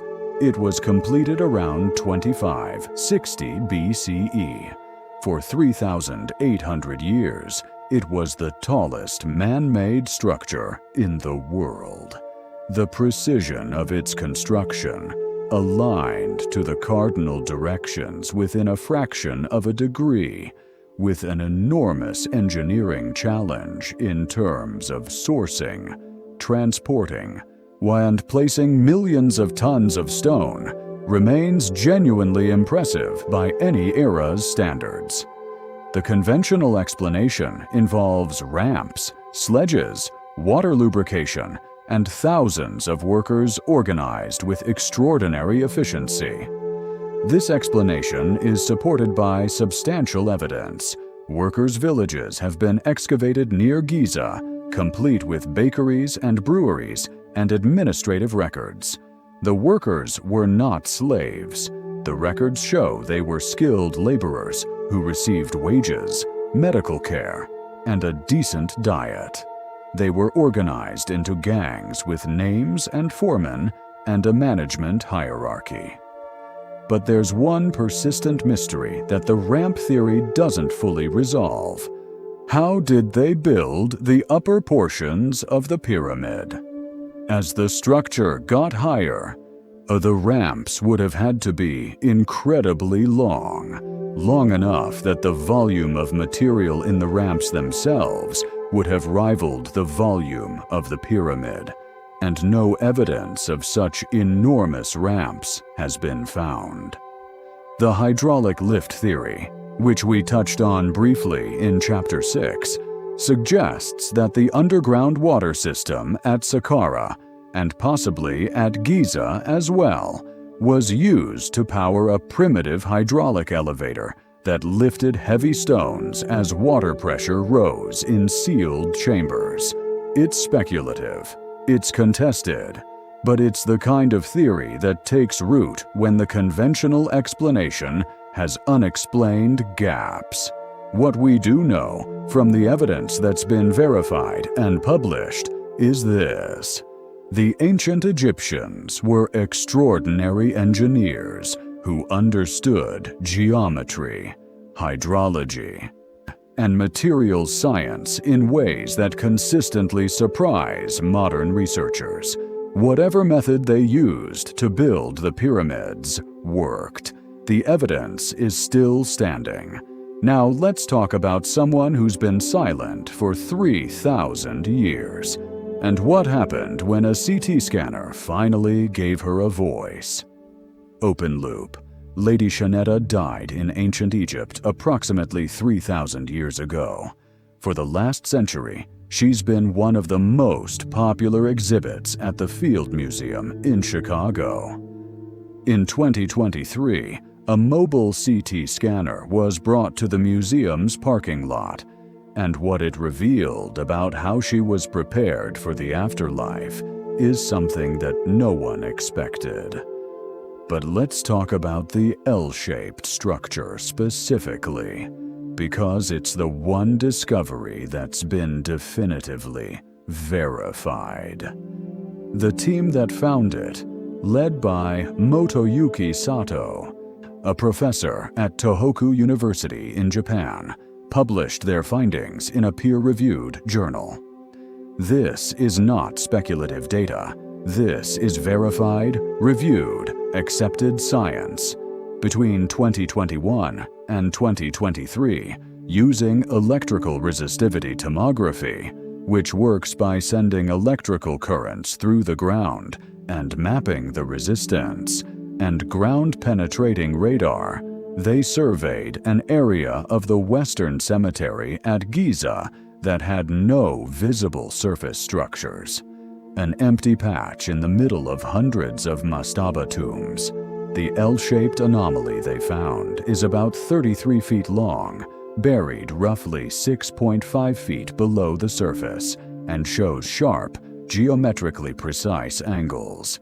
Sato's conclusion: the structure is not a natural formation due to its sharp shape. Below the L shape, at greater depth, is a second anomaly, denser, more massive, still uncharacterized. The two appear to be connected, suggesting a possible entrance and chamber configuration. What's inside? Nobody knows. Excavations are underway, but several features of the structure's profile have given the archaeologists optimism that whatever is inside may still be in relatively good condition. The L-shaped upper portion was deliberately backfilled with sand and gravel after its construction. Backfilling is a preservation technique. You're essentially sealing and protecting whatever is below. The ancient Egyptians used it for shaft tombs. You build the tomb, lower everything into it, then fill the shaft above it to protect the burial chamber below from discovery from the elements. If that's what this is, a shaft tomb with a particularly unusual shape, then the sealed burial chamber below could potentially contain intact burial goods, intact mummy, intact inscriptions, everything that tomb robbers typically stripped out of the royal tombs in the Valley of the Kings. The Western Cemetery of Giza is not royal territory in the traditional sense. It's where nobles and high officials were buried, not pharaohs. But noble in Old Kingdom Egypt meant something significant. These were people who served directly under the pharaoh, who managed the enormous administrative apparatus that kept Egypt running, who oversaw the workers and craftsmen who built the pyramids. Their tombs, when intact, can be extraordinarily rich in information about daily life, administration, religious practice, and the social structures of the Old Kingdom. And if this particular tomb has been sealed since the day it was built, if tomb robbers never found the entrance, if the backfilled shaft kept its secret for 4,500 years, then what's inside could be as significant as anything discovered in Egypt in the last century. Or it could be empty, or collapsed, or looted through a route we haven't found yet. That's archaeology.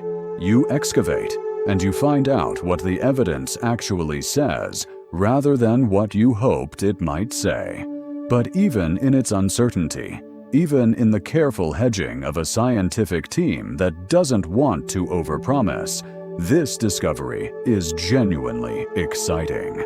Because the Western Cemetery of Giza has been excavated, surveyed, and studied for over a century.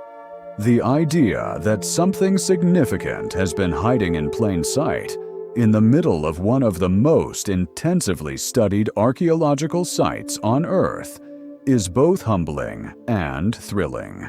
It suggests that Giza still has secrets. And if Giza has secrets, after 200 years of archaeology, after ground-penetrating radar and satellite imagery, and CT scanning, and every other technological tool we've deployed, then the rest of Egypt, the vast majority of which has never been systematically excavated, has secrets we can't even begin to imagine. There are more mummies yet to find, more tombs, more texts, more stories. The ancient Egyptians built for eternity, and eternity, it turns out, is a long time to wait to be discovered. Which brings us, finally, to the conversation between the past and the present that is most direct, most immediate, and most human. The CT scanner in the parking lot, the 26 mummies on their custom carts, and the woman who has been lying in her decorated coffin for 3,000 years, waiting for someone with the right technology and the right questions to finally hear what she's been trying to say. Lady Chanetta is ready. Are we? Picture this: a parking lot in Chicago, late 2023. A team of scientists from the Field Museum of Natural History has gently, very, very gently, rolled 26 ancient Egyptian mummies out of the museum on custom-built carts. And there, under the Illinois sky, a CT scanner is waiting for them. Not because they couldn't bring the mummies into a hospital. They could have. But a standard medical CT scanner has a fixed bore, the opening you slide through. And some of these mummies, in their decorated coffins, are simply too large for it. So the Field Museum arranged for a specialized mobile unit, one capable of capturing thousands of high-resolution X-ray images from multiple angles, automatically stitched together by software into three-dimensional models of everything inside. The scanning itself took 4 days. The analysis is expected to take 3 years, but even in those first weeks of examining the data, the researchers began finding things that changed what they thought they knew. Start with Lady Chanetta. She's been at the Field Museum for over a century. She's one of the most visited exhibits, the kind of mummy that school groups crowd around, the one that gets included in every best of guide to the museum's collection. She lived approximately 3,000 years ago. She was, based on the coffin's decorations and the quality of her burial preparation, a woman of significant social standing. But the CT scan showed things the coffin couldn't have told you. Her neck showed evidence of post-mortem reconstruction. The embalming process, the chemicals, the desiccation, the removal of organs can cause significant collapse of soft tissue and bone structure, particularly in the cervical region. The embalmers who prepared Chanetta for eternity were aware of this. They stuffed her neck with material. The specific substance is still being analyzed to ensure that she would arrive in the afterlife with her body structurally complete. Because this mattered, this wasn't cosmetic.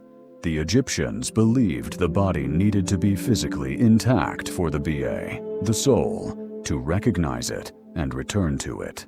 If the neck collapsed, if the face caved in, the soul might not know its own body when it came home. So they filled it. They rebuilt her from the inside. Her eyes are artificial. The CT scan shows that her actual eyes, as you'd expect after 3 millennia, are long gone. But in their place sit carefully crafted artificial eyes, placed in the sockets by the embalmers to ensure that she would have functioning eyes in the next world. This, too, was theological necessity, not decoration. She was wrapped in fine linen, the quality of the weave confirming her high status, and her coffin, the scan revealed, was custom-made for her body. The craftsmen who built it carved a deliberate slit at the back, an opening that allowed them to slide her wrapped mummy into the coffin without disturbing its painted decorations on the front. On the exterior of the coffin, subtle surface markings indicated where her knees were positioned, ensuring that the coffin's painted imagery aligned correctly with her actual body.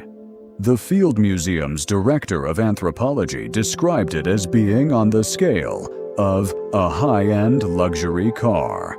Every detail customized, every component fitted precisely to its purpose.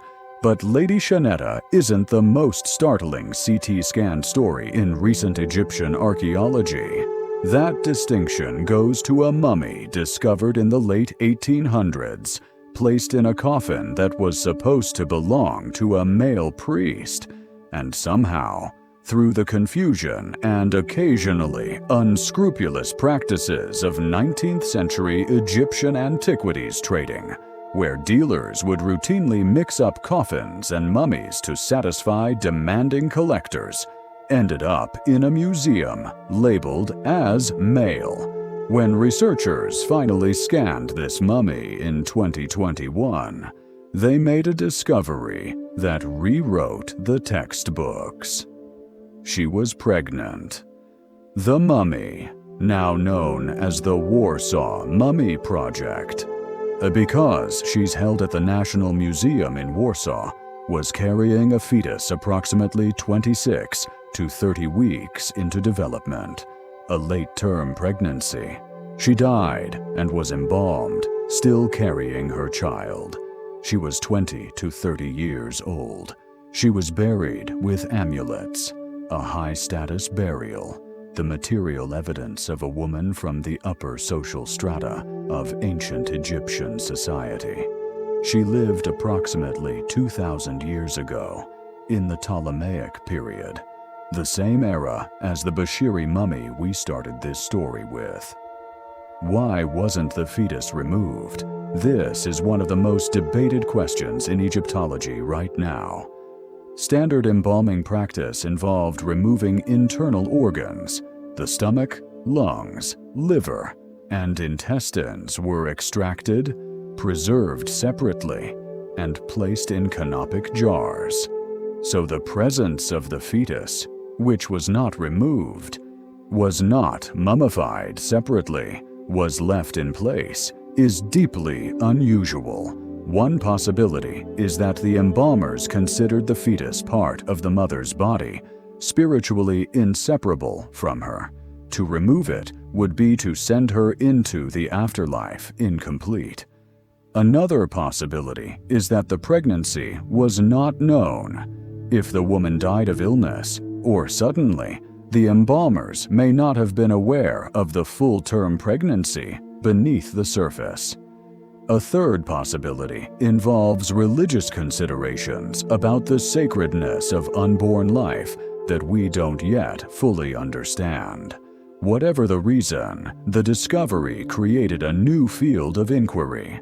What happened to pregnant women in ancient Egypt's afterlife theology? Were they considered one soul traveling into the underworld, or two?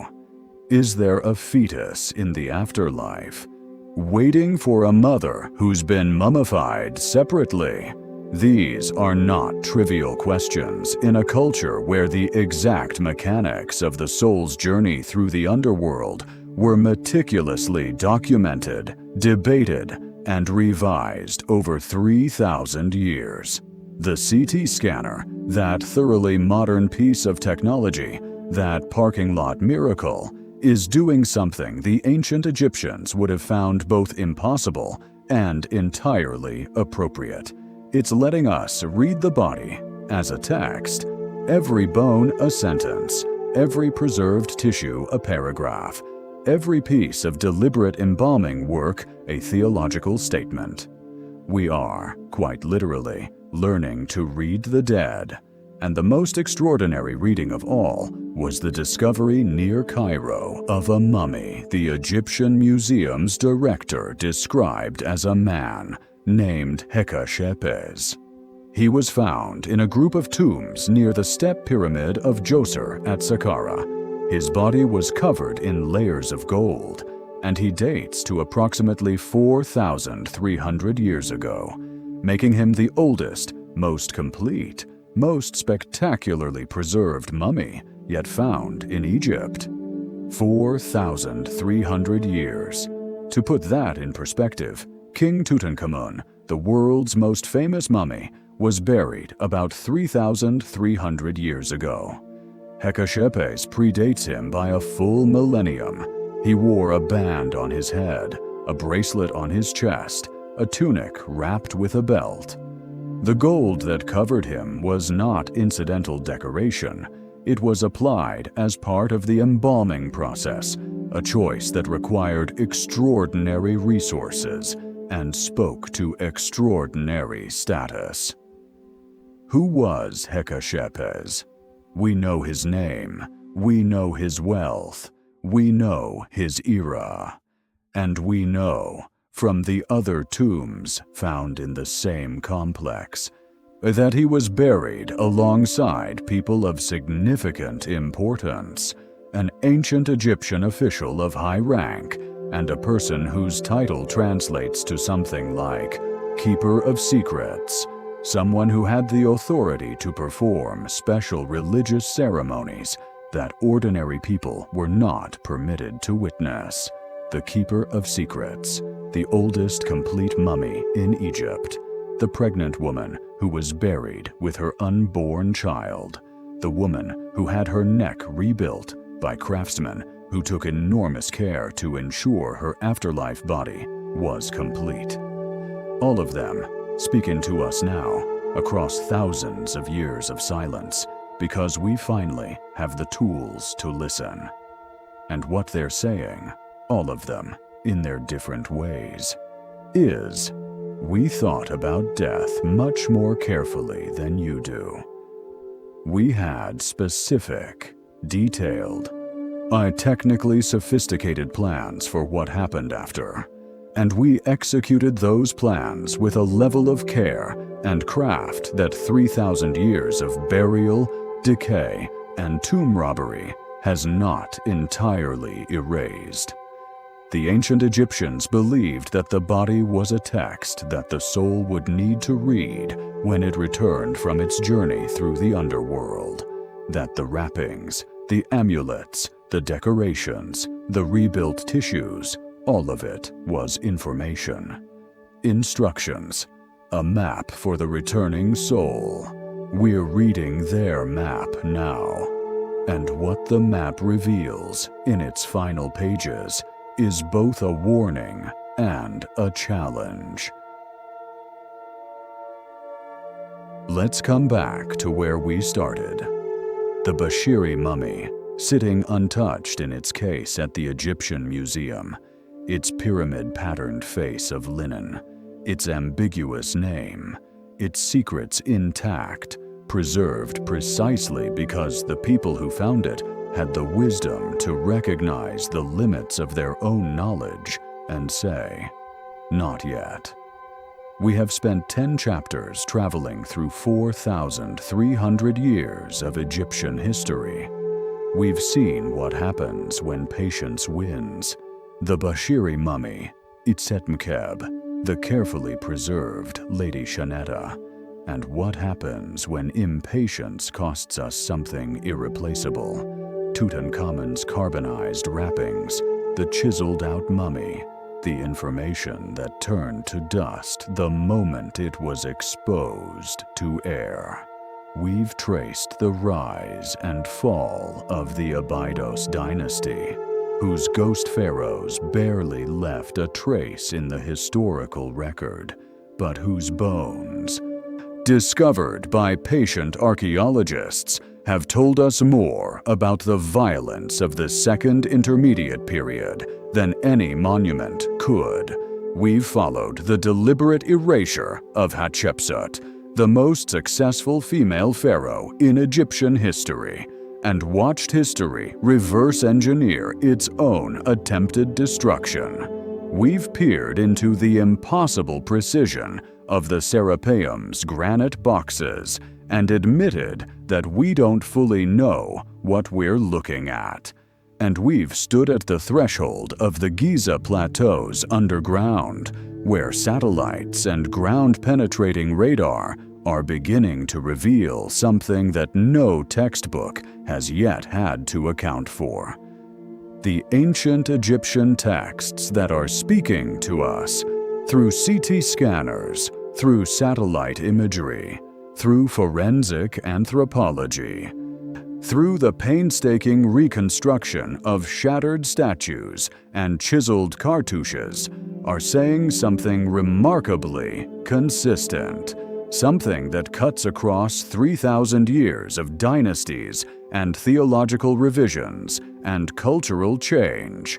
They're saying, we knew something you've forgotten, not about technology, not about physics, about the relationship between knowledge and humility, about what it means to take care of the things that matter, about the dangerous gap between what you can do and what you should do. Consider the contrast that has run through every chapter of this story.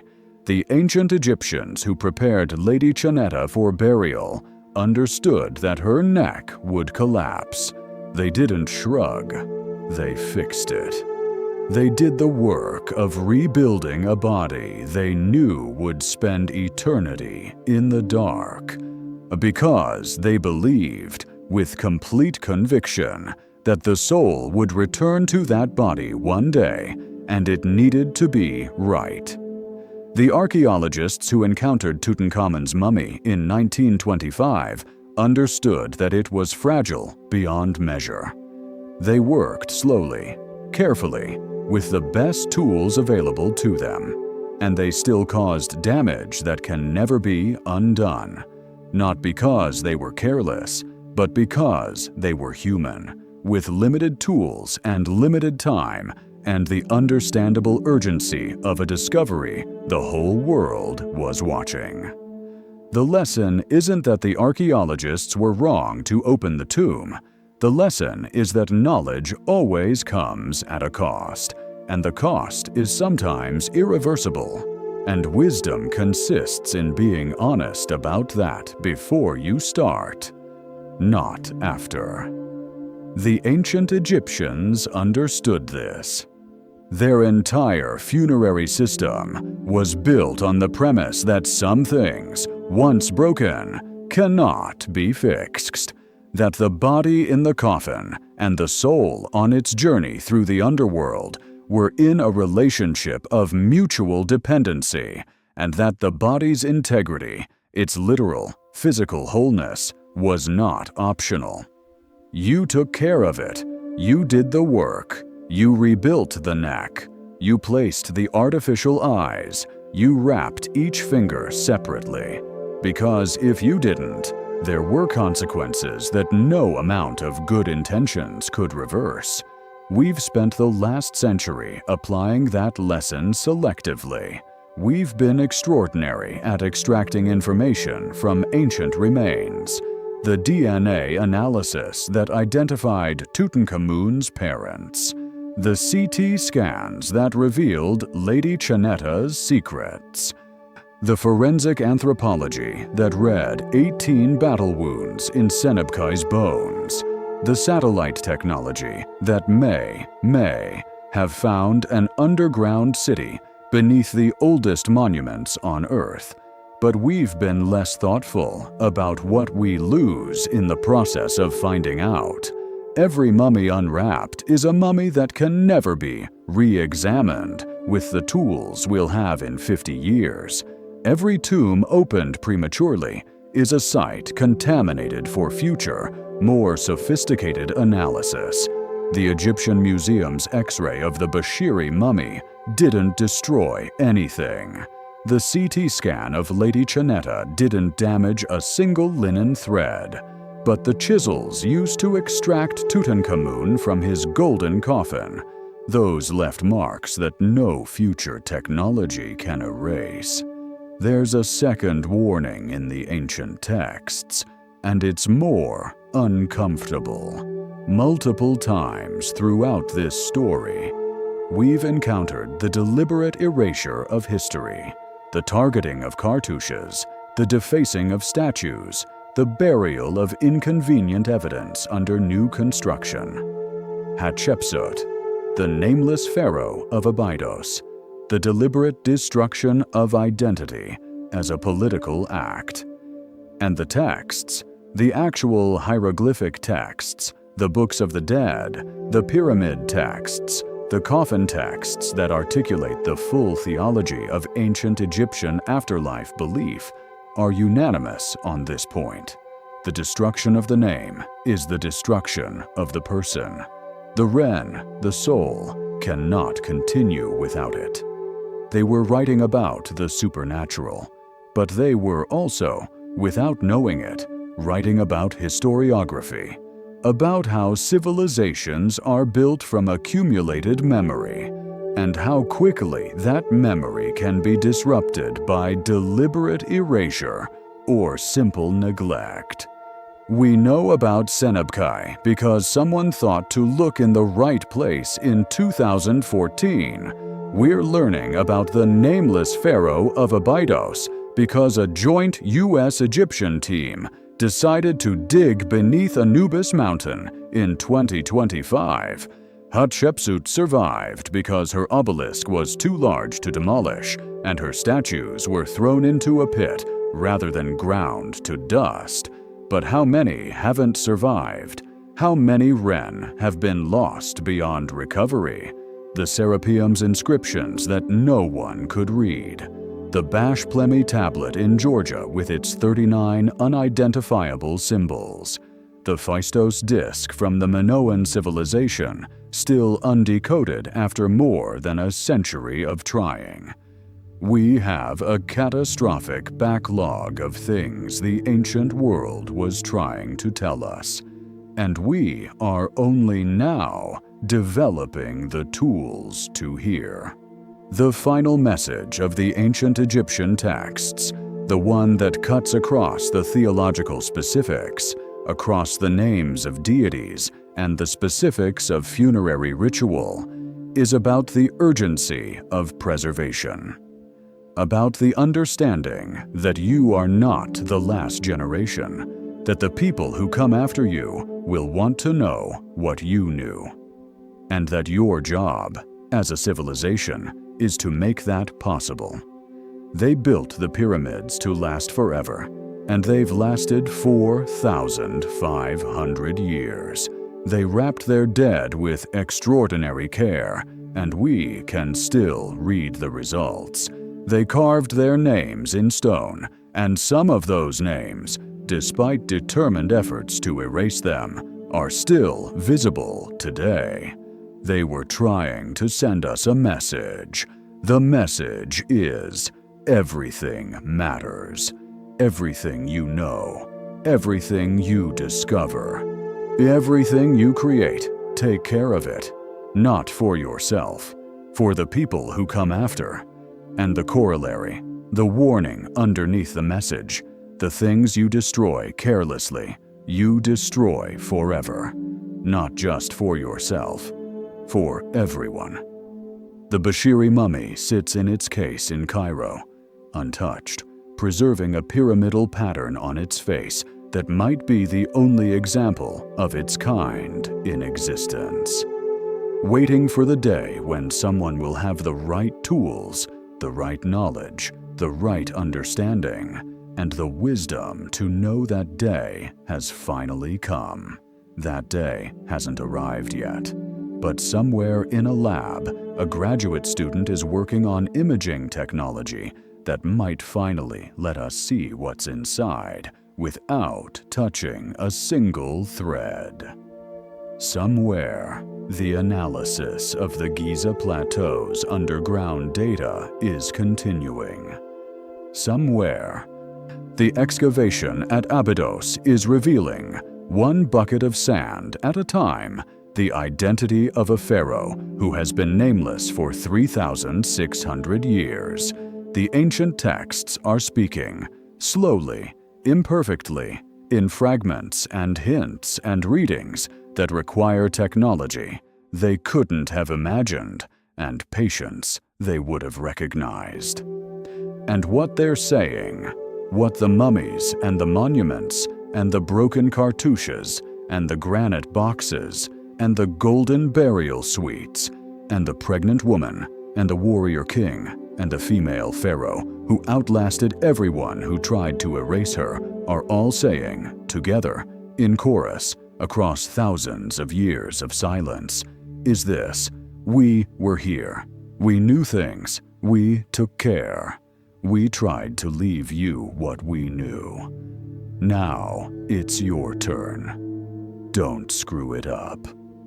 If this documentary made you think differently about ancient Egypt, or about how we take care of history, let us know in the comments.